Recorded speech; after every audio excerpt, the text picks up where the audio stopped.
En fait, je suis maître Luc Kaïm Bendonda. Je suis conseiller en matière juridique de l'honorable Ntingi Pololo Picho Servo. Premièrement, la loi, c'est la loi qui concerne, en fait, c'est la proposition de loi modifiant et complétant la loi numéro 04/024 du 12 novembre 2004 relative à la nationalité congolaise. Et puis la deuxième, c'est la proposition de loi portant révision de la Constitution du 18 février 2006, telle que modifiée par la loi du 11/02 du 20 janvier 2011. C'est-à-dire que la subsistance de cette loi-là, nous n'avons que innové par rapport au fait qu'on a évoqué l'irrévocabilité de la nationalité congolaise.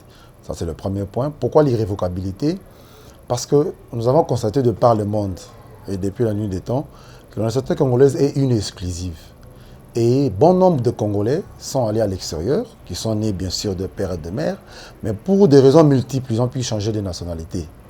Alors, et pour redevenir Congolais, il y a une procédure qui est trop lourde sur cette matière-là, et nous perdons beaucoup de nos Congolais, de la matière grise qui peuvent permettre au Congo d'aller de l'avant.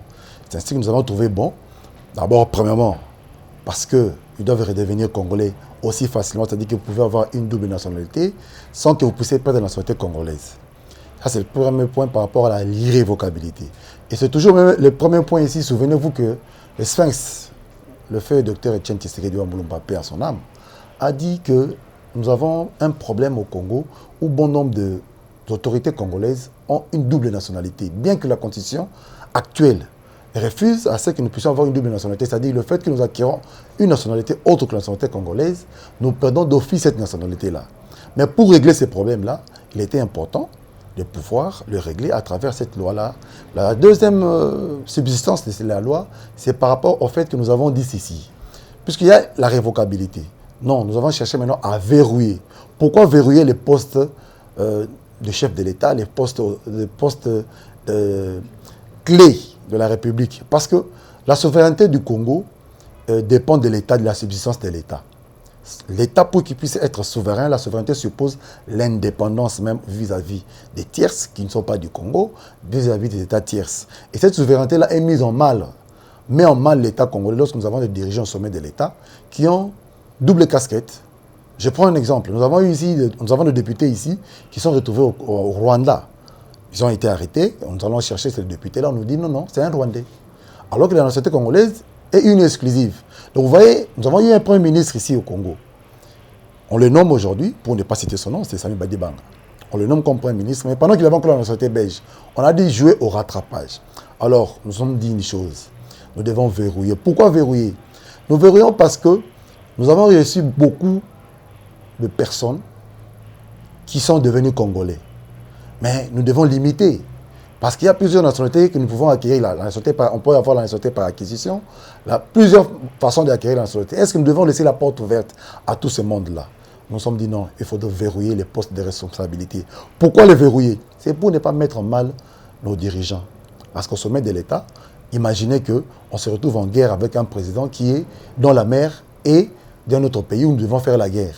Vous voyez que dans l'équation même, dans l'équation des prises de décision, où nous disons le pouvoir discrétionnaire du chef de l'État, il sera mis en mal. C'est ainsi que nous nous sommes dit non, pour que les premiers d'entre nous, les dirigeants que nous avons accepté qu'ils puissent nous diriger, ne puissent pas avoir ces difficultés-là, verrouillons, limitons. Voilà un peu en quelques mots ce que nous pouvons dire par rapport à cette loi.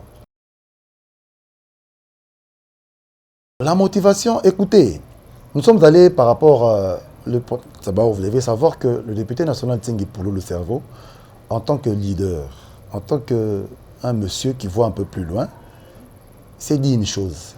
Ça fait belle lurette. On a détruit cette responsabilité des chefs de rue. Il avait proposé une loi pour redonner aux chefs de rue la capacité de pouvoir gérer à la base les Congolais.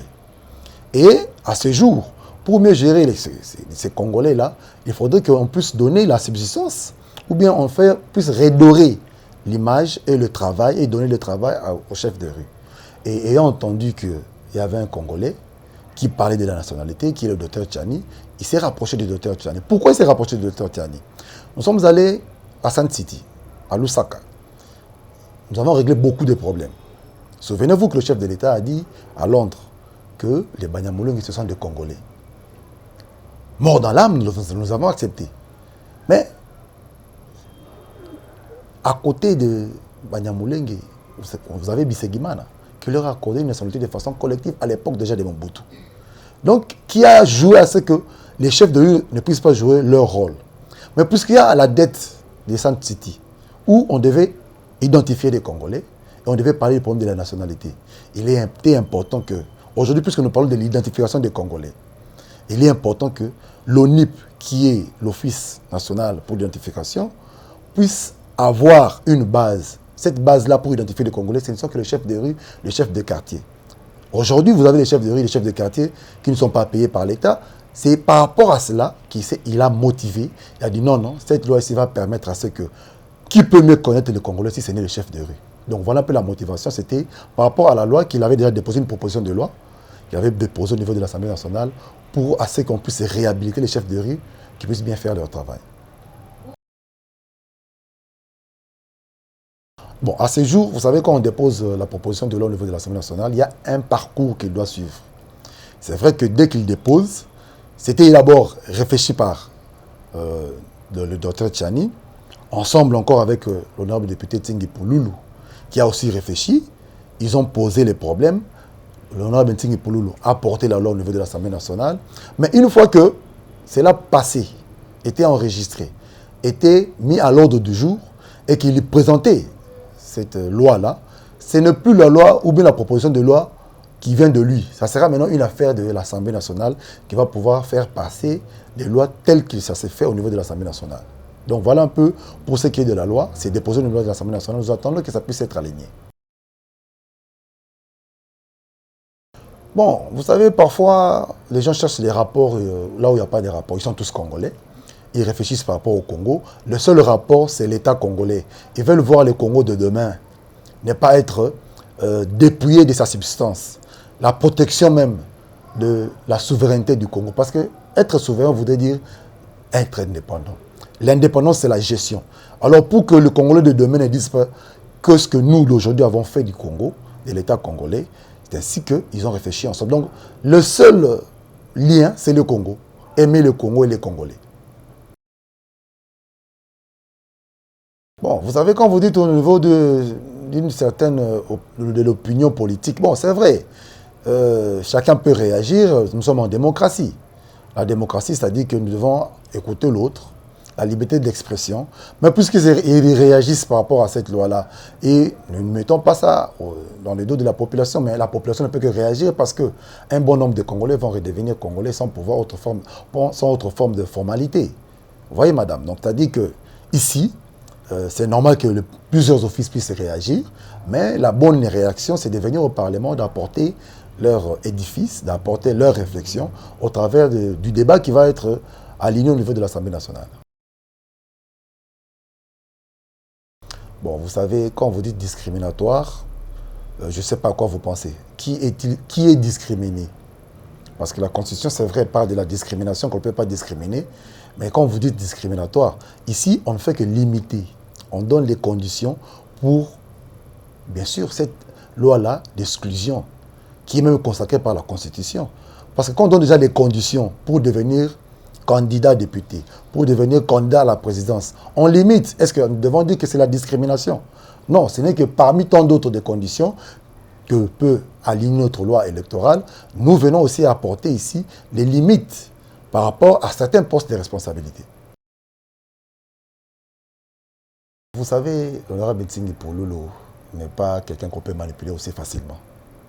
Il est d'abord une personne libre d'esprit, qui sait ce qu'il veut, et un intellectuel qui réfléchit. Dire que cela est instrumentalisé, c'est plutôt ceux qui s'attaquent à l'honorable Tsingi Pouloulou. À cette vision-là éclairée de l'honorable Tsingi Pouloulou, nous commençons maintenant à chercher à savoir qui les instrumentalise. Parce qu'eux sont en train de menacer. Au lieu de venir dans un débat démocratique, poser les problèmes, échanger, des débats d'idées jaillit la lumière. Donc ça ne sert à rien de dire que quelqu'un est instrumentalisé alors qu'il propose une idée, il propose quelque chose, une loi. Donc venez au débat et nous allons pouvoir éclairer le Congo pour le bien du Congo. Bon, la loi, écoutez, l'honorable, conformément à l'article 122 de la Constitution, qui donne les prérogatives, les domaines de la loi. Et ces domaines de la loi-là, il y a la nationalité qui est compris. C'est-à-dire qu'aujourd'hui, c'est au niveau du bureau de l'Assemblée nationale de pouvoir voir s'il va aligner cela au débat ou pas.